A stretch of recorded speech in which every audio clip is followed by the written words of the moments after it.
Subscribe or you'll be visited by the toll troll. What happens when two countries tariff each other? I would think theoretically the country more dependent on the other one loses money. Both countries lose. Nothing really. Unless they're going full retard and tariffing every single product at 10% plus minimum, in which case they are both crashing with no survivors. The average Joe suffer a lot. If you're rich you will lose some money, but that's about it. The same when two friend does it. The third friend laughs. Basically just increased taxation on both countries' citizens in the form of higher prices passed on to consumers by the importers who pay the governments. Both lose out on exports to each other, but in the current real-world case, one country has tariffed every country in the world while everyone else has tariffed just that one country and can continue trading with each other no problem.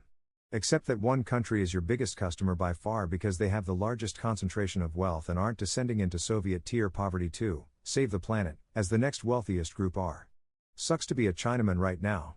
Depends. Country 1 sells X for €1 and country 2 buys it.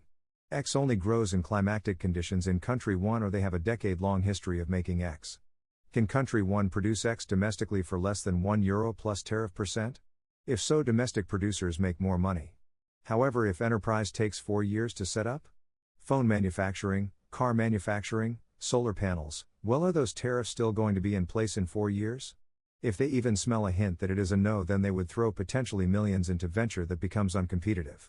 That you wait 3 months, then buy, then watch how they figure out they're retarded and stop doing it and number goes up again. Might buy another gold ounce next week. Largest concentration of wealth. Fiat money.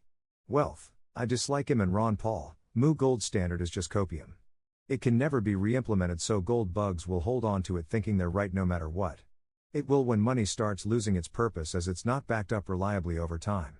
It's not that gold will become more important, but that cash will start being worth less.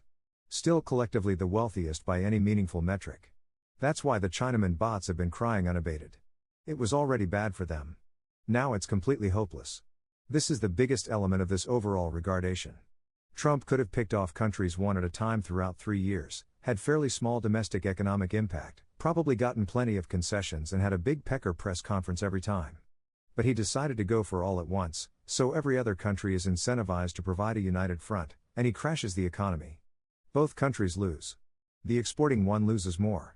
An open question, however, is what happens if the importing country not only raises tariffs but also does it in the most regarded way possible, that also signals to the entire world that they do not know what they're doing and nothing they do or say in the future can be taken seriously? And there's in fact no point in signing any trade or defensive deal with them whatsoever because they will trash and walk away from it whenever they feel like? It's not clear yet what happens in that case. Everyone involved gets poorer. The politician and their friends open short positions and make money, meanwhile people panicking. Me, the fourth guy in the bushes, wondering what the fridge these 3 idiots are doing.